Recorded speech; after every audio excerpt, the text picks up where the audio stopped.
All right, let's look at the definitions of translations and the rotations. All right, translation is simply the product of two reflections where the lines of reflections are parallel. All right, so if you have the lines of parallel lines of reflections, and if you compose two reflections, you end up with translation. And the rotation is the product of two reflections where the lines of reflections are not parallel, so they meet at some point, let's say C, and a C is called the center of rotation. All right, so let's illustrate translation and a rotation here. All right, so let's say if you have two parallel lines, the distance between those two lines is, let's say, D. Right? Let's apply reflection in L, then reflection in M.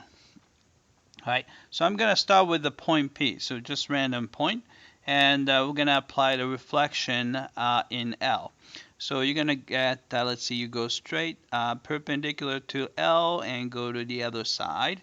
So we're going to have an image, I'm going to call it P prime, right, as usual, right?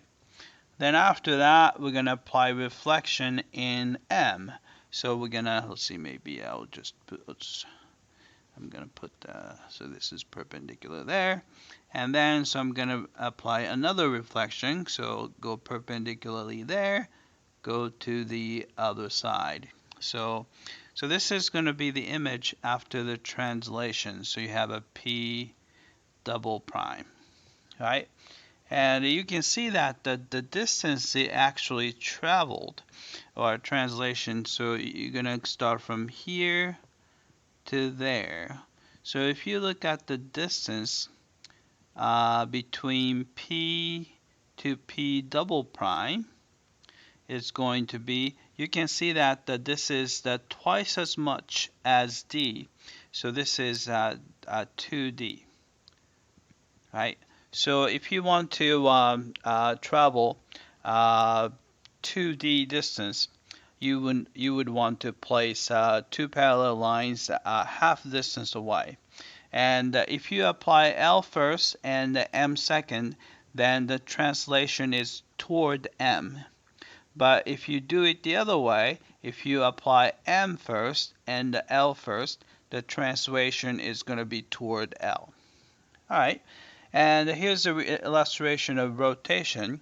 Now we have two lines of reflections are not parallel, and there's going to be an intersection point C. Right? So I'm going to start with, again, a point P, and I'm going to apply a reflection in L, so right here. So the image of that would be somewhere around there, right? P prime. Right, and I'm going to apply another reflection, this time about in M. Then we end up with an image probably over here. So this is P double prime. All right, this is going to be a rotation about the center of rotation C, which is the intersection of those two lines. And you can see that here, maybe I should draw something here. So if you draw a line segment from C to P, the original point, and C to P prime. All right, so let's say the angle between L and M would be, so this angle is say theta.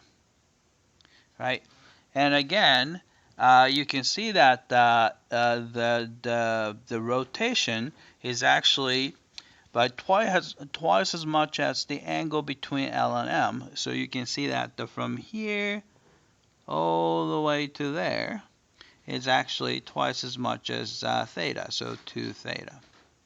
All right, so if the angle between the two lines of reflections, line of reflections, then the angle is going to double when it comes to rotation.